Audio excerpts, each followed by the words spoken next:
Welcome to this special episode of Agency Ascend, where we are going to take some time from the cast of the podcast to react to some of the content that we've had throughout this year. The cast has, for better or for worse, asked me to put some clips together, and so I'm going to have some fun, and you're going to listen along with me.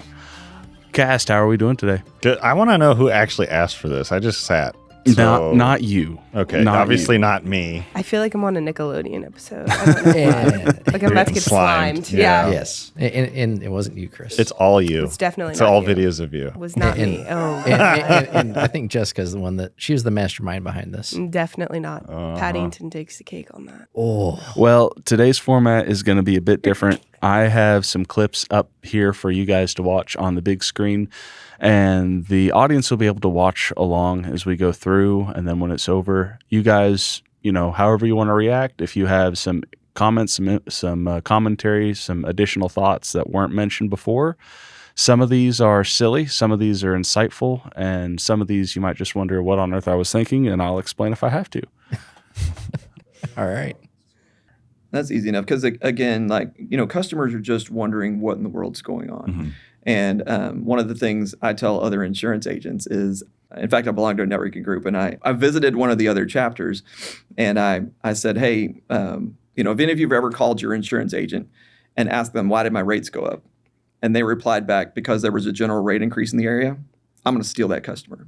Because let me rephrase what you just said. They said, why did rates go up? And you replied, because rates went up. Because that's all a general rate increase in the area is, right? So that person's going to hang up the phone and shop. It's like, you told them nothing. And I said, if you want better answers, call a better agent. And I sat down. And the room's like, ah. So I had just come up with that right on the spot. Like, I'd never used that line before in my life. And I came up with it right there in there. So, yeah, quick anecdote. That is exactly what happened to me. Oh, really? I was with insert name of insurance company here. And this was the exact situation I was facing. And that next month actually jumped over to whatever they're using upstairs. I think it's with Safeco. I'm with Safeco now. Yeah. But it's through Coverica. Smart. This was a big mic drop from that episode that we did way back beginning of the year. James is pretty good. That's good. I think definitely what you hear, I would call it the lazy man's version, but just, rates went up. You're not really answering the question. You're not adding any value to the customer. You're just saying, hey, why did the price of gas go up? Because the price went up. For me, it was Chris's face after he said it, where it looked like he closed his eyes and he was just like, yeah. What? Did you see that part? Yeah, I did. But for me, it was actually kind of like twofold, right? It was very insightful, but it was, you said the word mic drop, the way he delivered it. Mm-hmm. And the confidence, right? It's like James is the confidence level, 100%. Man, it's like, yeah. Because anybody that guy's mine now. Yeah, James is going to come in and be like, he will actually take the time to explain all the components that went into the rate increase, though, and he just thrives on knowledge, which I think is what makes him such a good agent, as I'm way far away from the mic. Yeah. Yeah, you were like, wait back. No, that was a good one. That's a good one. That's a good takeaway. Okay. That's an interesting title. So this clip actually comes from the What It Takes to Lead podcast. Mike Strelacey, Chris's dad, his podcast. And this was the first time Chris actually was on the show. Oh. And this was one of my favorite clips from that episode. It is audio only. Processes are good to give, some bumper rails or some guidance, but it really, at least in my opinion or my case, was more of the heart and intentionality behind it. So although me and my dad would fight, argue, I remember one time Well, that's because you're Italian. Well, I mean, we're Italian. Yeah, we talk with our hands and our hearts, right?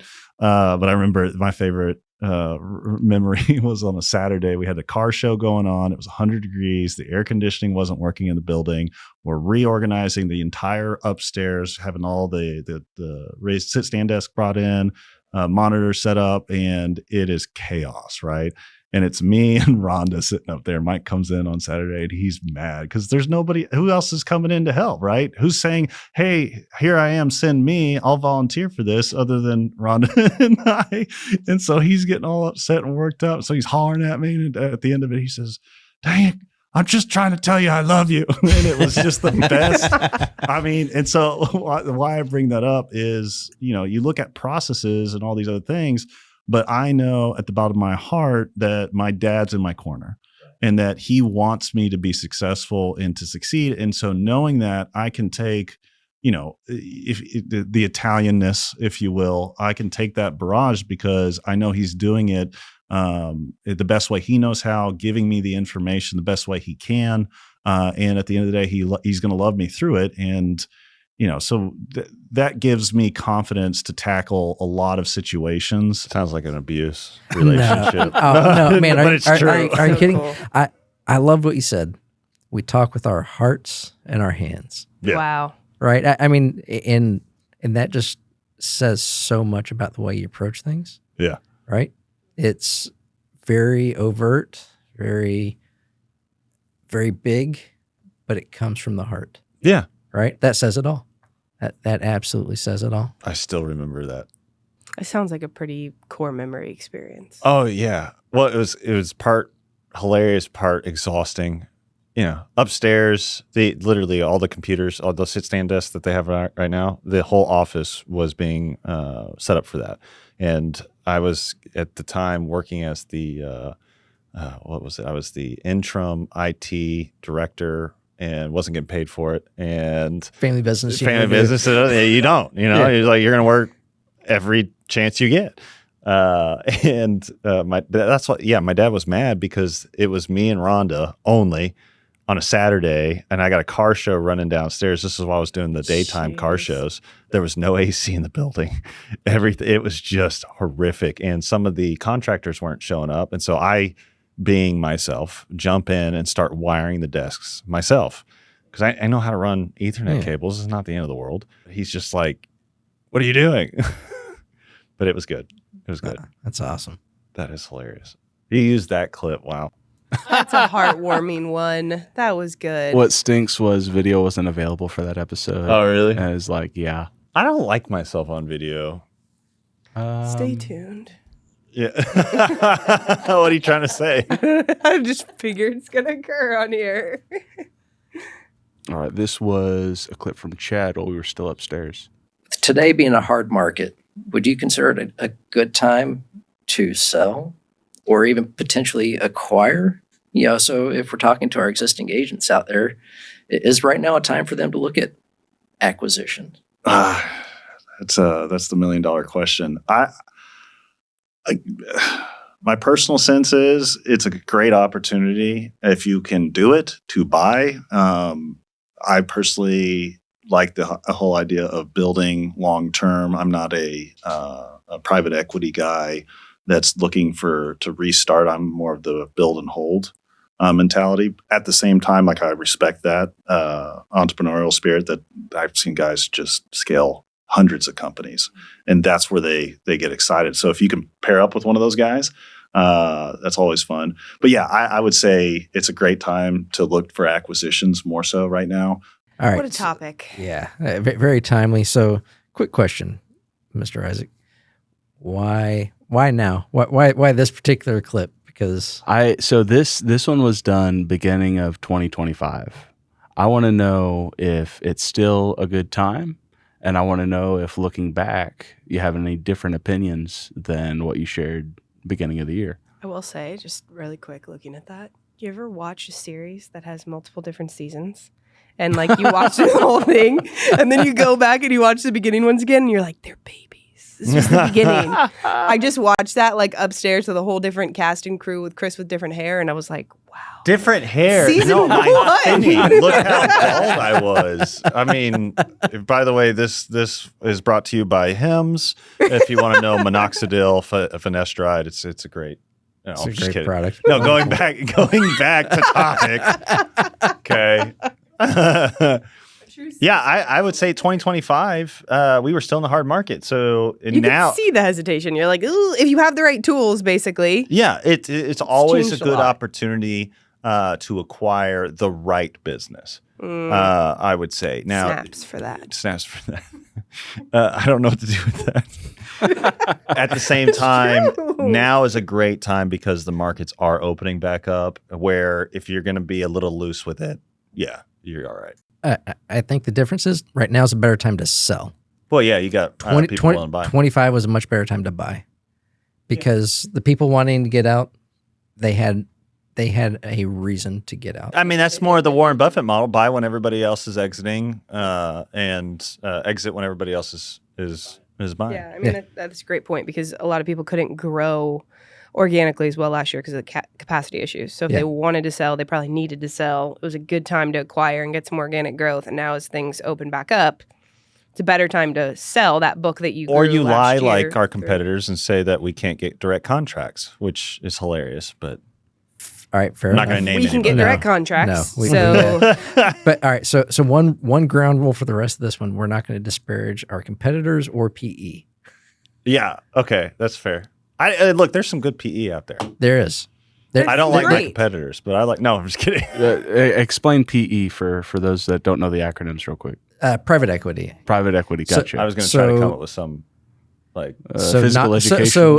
Yeah, physical education. Some non-disparaging comment. physical education. So we landed on yes, 25. That was still accurate, and Really, I'm so you could see my scalp.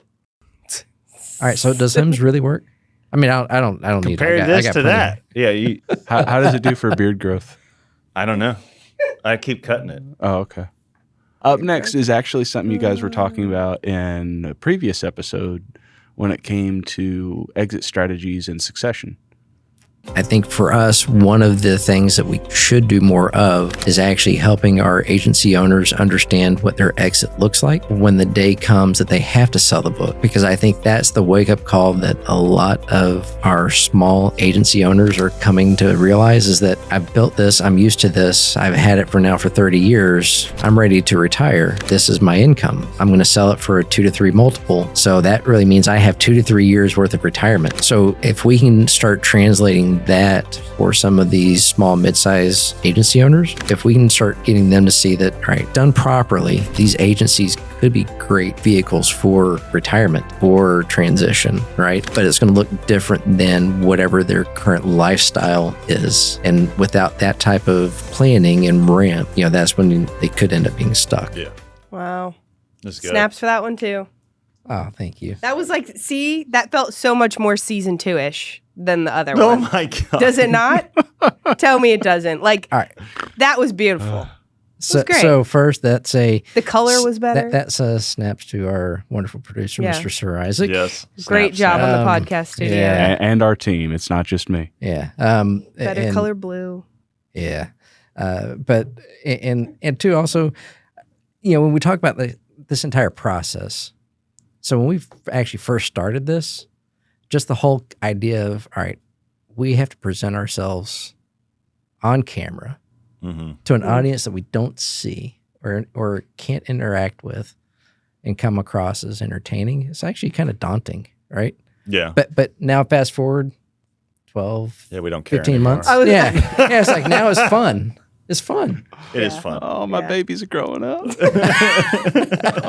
No, but I remember that day because Chad was he was kind of give or take if he actually wanted to record that day, and it was like I'm here, but But his face was saying something else. well, I think it's also a testament to the content as far as it's not something you guys have to think or prepare a whole lot for. You guys know this, Mhm. Yeah, Yeah. and we live it. Yeah. So it's not just something that we do for the content. It's something that you guys, you practice what you preach. My question actually to that for you, Chad, how do you communicate that to someone who is coming to terms with the facts? It's either change things now or just sell it for that 3X and hope that it outlasts my retirement. Like, how do you have that conversation or breach that? Ooh, that was a great question. 'Cause Yeah. that no one wants to hear that. No.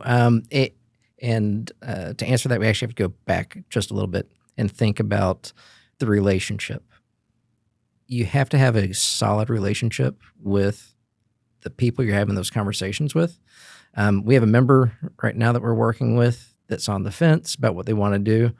And part of the question back to them is, what is your end goal? What do you really want to do? Mhm. Right? Mhm. Because you can go down path A, and this is what it looks like, or you can go down path B or C, but each one looks different. Or it will require something different of you. So knowing what it is that you want to do, is this really where you want to go? But it's even deeper than that. It's like how many people actually know what they want to do in this lifetime.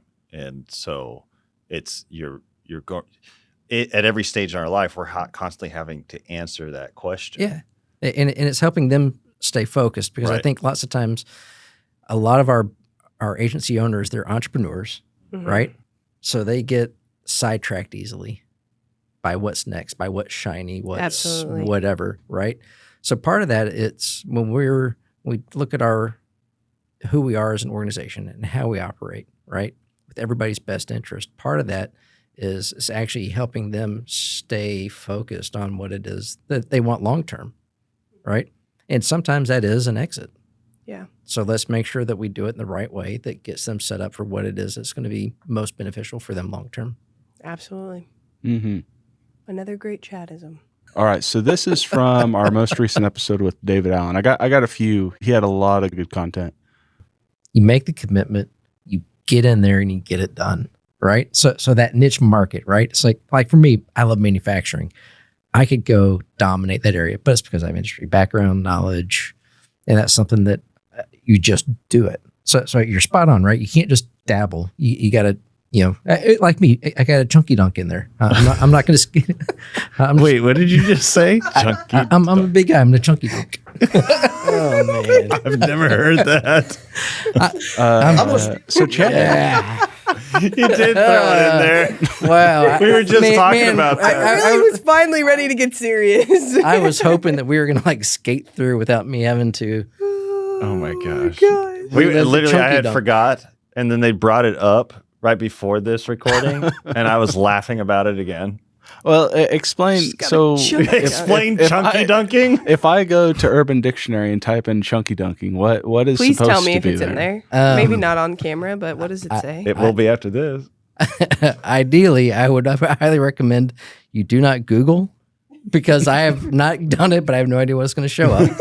But the very brief and real backstory to that is, in context, we were talking about, going all in, right? Full in. So I have never been a skinny person in my life, ever. Nobody would ever call me skinny. So I've never been able to claim to have gone skinny dipping. Instead, if I'm going all in, I'm going to go chunky dunking. And that is how the term got to what it is today. I appreciate that, Isaac. The intense explanation between skinny dipping and chunky dunking. Oh, I think that's appropriate. All I get is the Oreo plunk. Every time I just see the All right. Oreo just hopping in milk. I don't know. That's what I got. I refuse. It was to- just to so comment on what I video. on Chad's typical temperament and cadence on talking about this business acquisition and chunky dunk all in. And it was whoa. It's all in, baby. Hey, All in. Chris's reaction really said it all with the hand on the face. It was and even David, that guy smiles a lot, but he was like, All right. Here's actually another clip from David Allen's episode, and I wanted you guys to weigh in on it. did that just say the team never really answers Jessica's question? Yes. Really starting to understand the roles we all play watching this. Of other success without the underwater side of that iceberg. Yeah. Would you say, David, that overall, across your industry experience, when it comes to insurance and running a business in insurance, it is very much an iceberg where there's a lot underwater that you have to deal with compared to other industries? There may not be quite as much hiding under the surface. What is your thought process on all of that in startup? Because it's what I just took away from that. That's what squashes most new people coming into this industry. Now, you all want, however you want to do this, but the thing about the statistics say of new people coming into this industry I believe it is a 70% fail rate. Yeah. And Sounds about right. I've watched people, I know people that said, well, I see all those people living the swanky life. They only get to work, and they're playing golf all the time. I'm going to start going insurance too, so I can do that same life and have the flexibility to go do and come and go as I want. You all know as well as I do, when you're starting an agency, there is no flexibility. There's zero flexibility. When you're starting a business. Right, when you're starting a business, period. Yeah. It's amazing. Would you say, is it the business side that gets people, or is it the production side? Because I think. This is tangent. Yeah. Yeah. All right. So we never answered your question. No. Good Do job. you even know what my question was? It was having to do with an iceberg and something underwater. And how do we feel about what all the things that you just said were? Well, the core of the question make it that Jessica longer. presented was, what is it that causes that 70% to fail?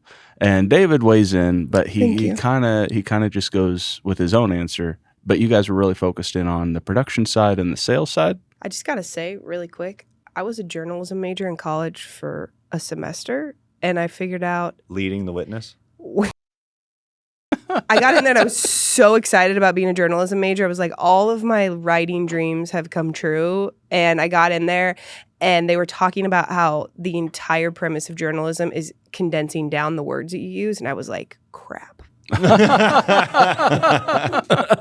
This is actually not for me. It's where's creative writing? Thank you. How do I make it longer? That's what I'm good at. The whole point I was trying to make on that was people think that they understand the industry, and it kind of goes back to the comment I made earlier on they see it, they see the reoccurring revenue, they see, oh, every car that passes on the highway, they need auto insurance, but what they don't understand is all the red tape. What they don't understand is all of the things that the carriers do, the regulations, how many people have gotten their hands in the cookie jar since insurance was mandated decades ago, and that's all under the water. That's the iceberg. So you see this beautiful reoccurring revenue. I'm going to get, everybody's like, I want to get mailbox money, right? I'm calling because I'm going to get 1,000 clients that I know, and then I'm just going to go play golf 5 days a week. But there's an entire iceberg underneath that's still truly, it's still what work. What are all the components that go into running a business? Like, it doesn't just because somebody can go on auto pay doesn't mean they can't go move to Chad's agency next week. I got my license. I set up my agency. Now I should be rich. Why isn't it easy? Yeah. Why does this carrier not want this business? What do you mean they don't want to give me a direct appointment? I should be able to write anything and everything. All the iceberg underneath that exists that I come into contact with. What is it? 70% of the iceberg is underneath? Was that the statistic? He said 70%. Agencies fail. Yeah. That's what he was saying. And then you have the whole iceberg under. And we still don't have a question. I have a question and an answer.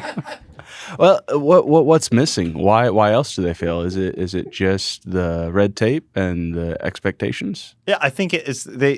Quite honestly, I think it's people get in thinking it's going to be easy, and they realize it requires real work. This isn't just something. Just because everybody's mandated and required to have it doesn't mean they're going to want to buy it from you. I mean, at the end of the day, yeah, we have millions of people in the Metroplex, but we also have a lot of people with an insurance license, and getting enough people in your agency is just one thing. But I think the other component, and I said this to a prospect last week when they sat down, and I'm like, what are you going to do when everybody you know doesn't want to buy insurance from you? Because that's when your career starts. That's when this actually starts happening, is when everybody you know has told you no. What do you do then? Because that's actually where this business starts to come together. And then also for the good producers, like we know a couple in the network, right? They are good producers. They know how to drive the business. They know how to produce, generate revenue. What they don't understand is what it means to have an investor, what it means when you need to take that investor out, the liquidity it takes, those types of things, right? So that's when you can have somebody that's used to making $100,000, $150,000, and then all of a sudden they have to take this silent partner out, and they go, man, I went from having X in my bank account to where now I have to make sure I have enough to cover any type of chargeback that might come through.